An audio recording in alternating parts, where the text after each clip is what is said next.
안녕, 최정입니다. 57강이고요. 국제정치의 흐름 정리를 할 건데 시작을 여는 글 확인. 목적 없는 공부는 기억의 해가 될 뿐이며 머릿속에 들어온 어떤 것도 간직하지 못한다.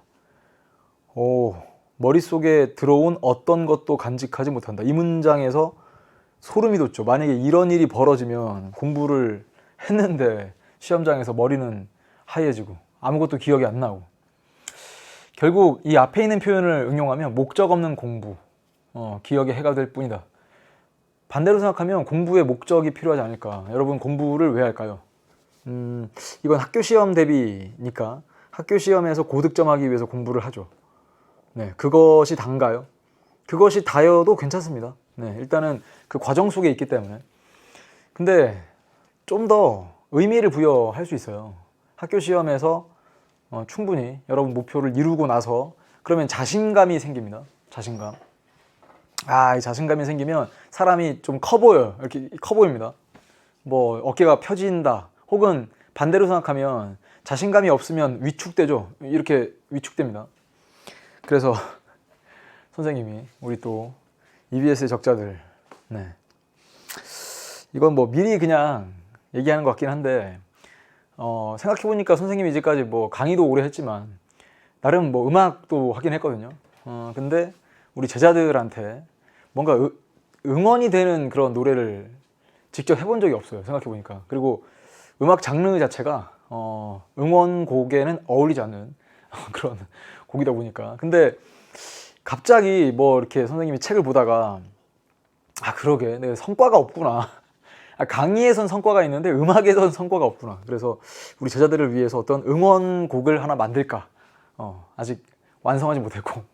그래서 슬슬 시작하는데 제목을 미리 지었습니다. 네. 제목도 먼저 지을 수 있나요? 그럼요. 제목도 먼저 지을 수 있고요.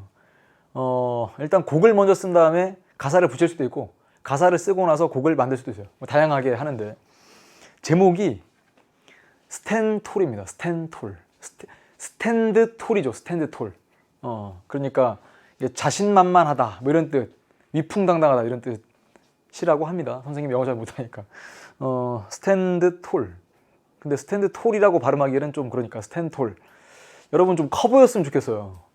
커 보인다는 게 그냥 단순하게 키, 몸짓 뿐만 아니라 자신감이죠. 그러니까 시험이 기다려지는 느낌? 근데 그게 웬간에서는 그런 느낌이 잘 안 와요. 오히려 뭐 시험인데 어떡해 라든지, 아니면 시험을 코앞에 두고 막 초조하고 긴장되고 혹은 공부가 안 되면 그냥 내려놔 버리는 경우가 있는데, 그때 한번 내가 왜 공부하는 것인가 목적을 생각해 보는 게 좋겠다. 그 목적이라고 하는 건 거창할 필요는 별로 없어요. 당장 뭐 고득점 하겠다, 뭐 친구들한테 뭐 인정받겠다, 뭐 선생님께 또 뭐 예쁨 받겠다, 뭐 이런 등등 목적이라도 괜찮습니다. 그런데 그게 아까도 말씀드렸던 것처럼 쌓이고 쌓이면 자신감이 될 거고요. 공부 전반적으로 좋아지지 않을까. 그 다음에 그 공부가 입시로만 끝나는 게 아니라 대학에 가서도 여러분이 원하는 학문을 공부할 때 항상 목적을 따졌으면 좋겠어요. 그래서 한번 준비해 본 표현이고요. 우리 게시판에 나중에 뭐 선생님 저희들에 대한 응원곡 스탠톨이 언제 나오나요? 라는 질문은 굳이 하지 않으셔도 됩니다. 선생님이 완성되면 공개를 할 테니까. 뭐 기약이 없어요. 원래 음악이라고 하는 게 기약이 없습니다. 그 곡이 딱 나올 때는 하루 만에 나오는 경우도 있는데, 어떤 때는 10년 걸려 나오는 경우도 있다는 거 말씀드리면서, 선생님 이런 국기도 있나요? 이런 국기는 없죠. 그렇죠. 그래서 요 미국 성조기라고도 하죠. 이게 어느 나라 국기인가요, 이게? 여러분 혹시 소련이라고 들어보셨습니까? 소련 이렇게 쓰죠. 그런데 아마 여러분이 이 국가 이름을 상당히 낯설어 하지 않을까. 혹시 여러분 이런 표현 들어봤어요? 동독, 서독. 동독, 서독이 뭐지? 그냥 독일 아닌가? 그렇죠. 지금은 통일된 지 거의 30년 정도. 독일이 분단 국가였습니다.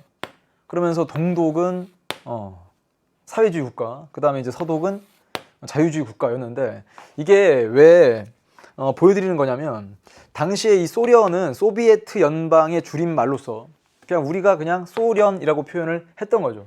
우리는 그렇게 불렀습니다. 이 소련은 공산진영 이렇게 불러요. 이쪽에 미국은 자유진영 이렇게 불렀죠. 그러니까 여러분이 오늘 수업을 통해서 이 자유진영과 공산진영 간의 이 대립을 뭐라 부르냐면 이념 간의 대립이라고 합니다. 이 말을 좀 살릴 거예요. 이념 간의 대립, 이념, 추구하는 가치, 이데올로기 이렇게도 부르는데, 그래서 이 선생님이 뭐 냉전 혹은 양극 이걸 검색을 해봤는데 여러 이미지들이 나옵니다. 근데 그 이미지 중에 왜 이걸 선택했냐면, 우리가 이 당시에 이념 간의 갈등, 대립, 이걸 방향성 측면에서 동서 간의 갈등 이렇게 불러요. 그러다 보니까 진짜 요 공산진영 쪽이 동쪽에 있었으면, 뭐 자유진영 쪽이 서쪽에 있었으면 하고 찾다가 요 이미지를 찾게 된 건데, 이게 왜 동서냐? 동독과 서독으로 이해하시면 좀 빠를 수 있습니다. 근데 여러분들은 동독과 서독이 상당히 낯설 수 있기 때문에 우리는 그냥 동서 간의 갈등이다. 선생님, 남북 문제라고 불러야 되는 거 아닌가요? 남북, 우리, 남한, 뭐 이제 북한 이렇게 나누는 기준으로 그건 우리한테는 그런 말을 쓸 수 있지만, 전 세계적으로 봤을 때 남북 문제라고 하면 이제 뒷강에 나오는데요. 뒤에서 남북 문제는 남반구와 북반구 사이의 경제적인 격차를 뜻하는 것으로서, 이 남북 문제라고 하면 여러분 한번 생각을 해보세요. 이 전체 지구에 남반구, 북반구가 있어요. 경제적으로 잘 사는 국가들은 대체로 어디 있나요?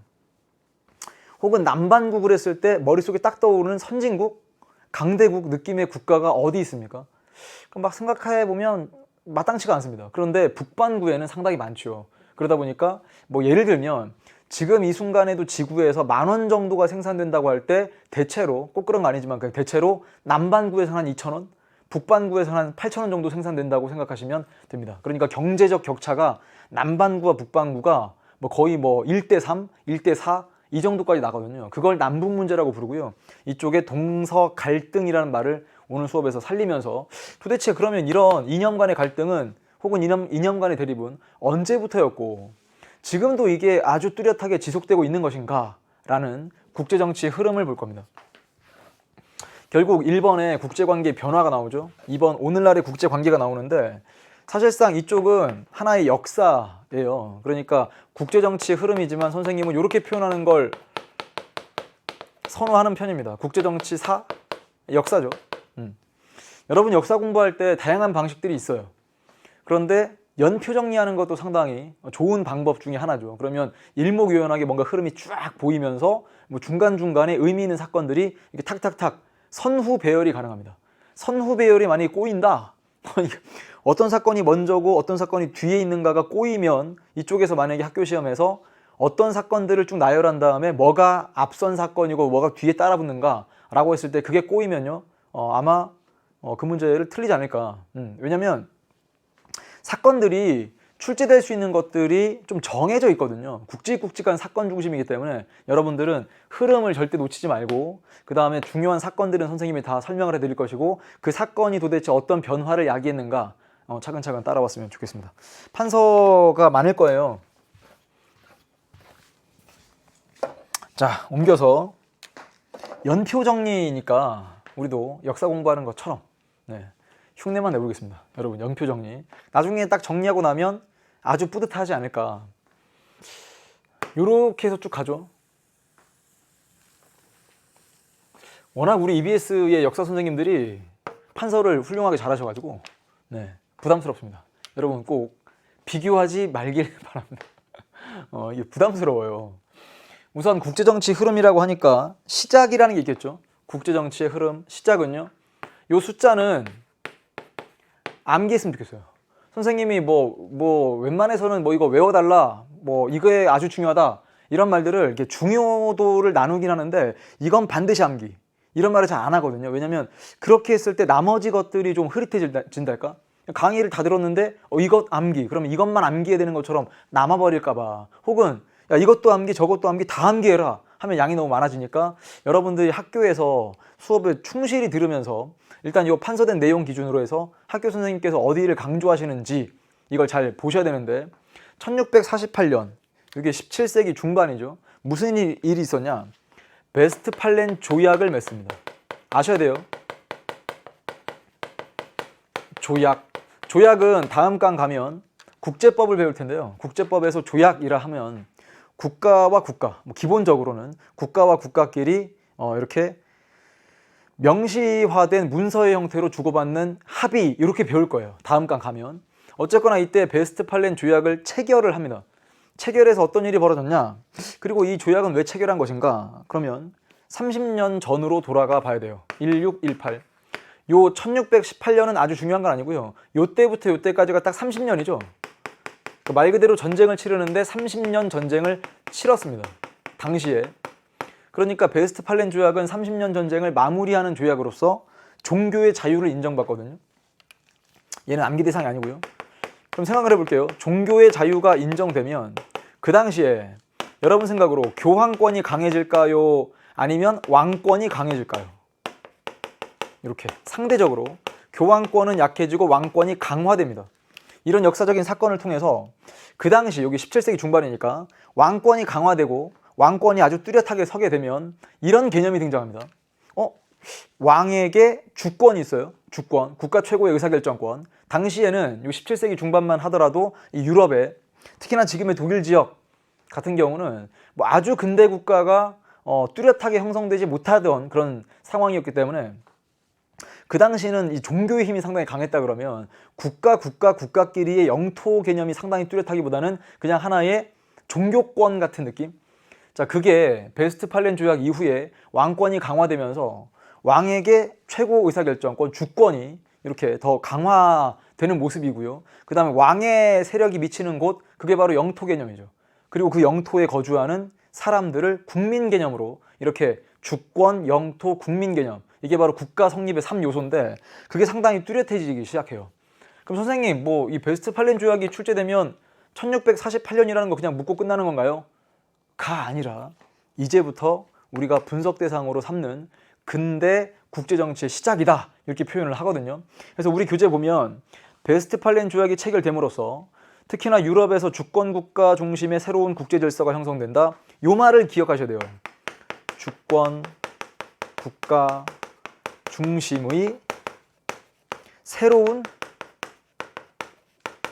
국제 질서가 형성되었다. 요건 적어놓고서 달달 외우지 마시고요. 그냥 시험 문제 딱 표현하게 되면 요게 1648년의 베스트팔렌 조약을 뜻하는 거구나. 이거 맞는 선지구나. 이런 정도. 특히나 유럽에서. 그리고 나면 지금 당장 뭐 다 필요한 건 아니지만 우리가 이미 거쳐왔던 우리 1단원에서 연표 정리까지는 안 했지만 역사적인 얘기를 한 번 한 적이 있어요. 민주정치 발전의 역사. 그 민주정치 발전의 역사 중에 1688년이 있었거든요. 그때 무슨 일이 있었냐? 영국에서 명예혁명이 터집니다.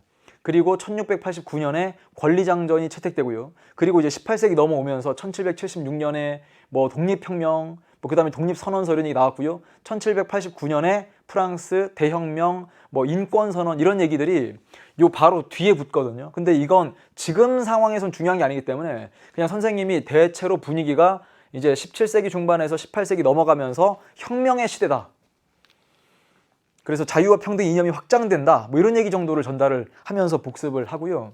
이제 18세기를 지나 19세기로 가면 19세기 중순, 뭐 19세기 중순, 19세기 중, 그 다음 19세기 말, 요때 제국주의의 흐름이 생겨요. 이것도 아셔야 돼요. 제국주의. 제국주의가 뭐지? 이 당시에 제국주의의 모습이요, 강대국이 약소국의 주권을 뺐습니다. 이렇게 강대국이 있어요. 이렇게 해서 약소국을 침탈하는 모습들. 이런 과정 속에 20세기에 딱 도달하면요, 특히나 20세기의 가장 큰 사건이다, 뭐 여러 사건들을 꼽을 수 있겠지만 지금 국제정치 흐름에서 가장 큰 사건은 20세기 초 1914년부터 1918년까지 있었던 제1차 세계대전 아닐까 싶습니다. 그래서 1차 세계대전을 월드워, 이렇게 1차 세계대전을 겪어요, 우리 인류가. 그러면 당연히 평화에 대한 갈망이 더욱더 커지겠죠. 세계대전이라고 하는 건 사실상 뭐 승전국과 패전국으로 가르긴 하는데 이게 거의 뭐 누가 이겼다 누가 졌다라고 말하기 힘들 정도로 승전국도 큰 피해를 입고요. 인류 전체가 자칫 잘못하면 공멸, 함께 무너지는 그런 모습까지 드러나기 시작하십니까? 드러나기 시작하겠죠. 이렇게 말이 꼬이나요? 그만큼 전쟁의 참상이 심한 거죠. 말이 꼬일 만큼. 지금 여러분, 그 1차 세계대전이 왜 벌어졌는가라고 하게 되면 우리가 흐름으로 정리할 때 제국주의의 흐름으로 1차 세계대전 이렇게 이어나가는 건 꼭 하셔야 됩니다. 왜 중요하냐? 그 뒤에 이어지는 전체주의라는 게 있어요. 그러면 전체주의는 뭐에 직접적인 관련이 있냐라고 하면 1939년, 이제 1구자는 뺄게요. 그 다음 1945년까지 2차 세계대전이 터지거든요. 이렇게. 전체주의가 뭐지? 전체주의? 말 그대로 이 전체주의는 국가라고 하면 국가 단위로 이야기했을 때 국민 한 사람 한 사람의 개인들의 권리 실현보다 민족이라든지 국가 전체 이익을 우선시하는 사고방식. 여기에 대표적으로 전체주의의 아이콘 그러면 파시즘이 있습니다. 파시즘. 이탈리아죠. 나치즘. 독일입니다. 아마 나치 이쪽을 많이 들어봤을 거고요. 일본의 군국주의. 그래서 혹시라도 학교 시험 문제 풀 때 전체주의라고 네 글자로 낼 때도 있지만 이탈리아의 파시즘과 독일의 나치즘, 그다음에 군국주의 이런 얘기들이 나열돼 있으면 이걸 전체주의로 생각하고 이제 문제를 풀면서 2차 세계대전 요 바로 앞에 요 내용을 넣으시면 됩니다. 이거는 그냥 밑줄까지 그을 필요는 없는데 우리가 파시즘, 나치즘, 군국주의란 말을 꽤 써요. 그리고 여러분이 한국사 공부를 하거나 아니면 세계사 공부를 할 때 나오는 표현이기도 한데 가끔씩 물어보면, 우리 제자들한테 물어보면 마땅히 답을 잘 못하는 경우가 있어요. 그래서 그냥 상식적으로 그냥 말씀을 드립니다. 파시즘이라는 건 원래 이탈리아 말로 그 파시오가 있어요. 파시오. 선생님 이탈리아어까지 할 줄 아십니까? 아니요, 요거 하나 알아요. 단지 이거 하나. 이게 무슨 뜻이냐? 묶음이란 뜻이래요. 묶음. 그러니까 이런 느낌이네요. 그러니까 예를 들어 연필이라고 생각하면 연필 한 자루가 아니라 만약에 연필 30자루를 이렇게 묶어서 감아 놓으면 한 자루가 가진 힘의 30배보다 더 큰 힘이 나와요. 이게 부러뜨리기가 쉽지 않습니다. 그러니까 연필 한 자루 부러뜨릴 때 힘의 30배를 준다고 그게 딱 부러지지 않거든요. 그런 느낌. 나치즘은 뭘까요? 나치즘.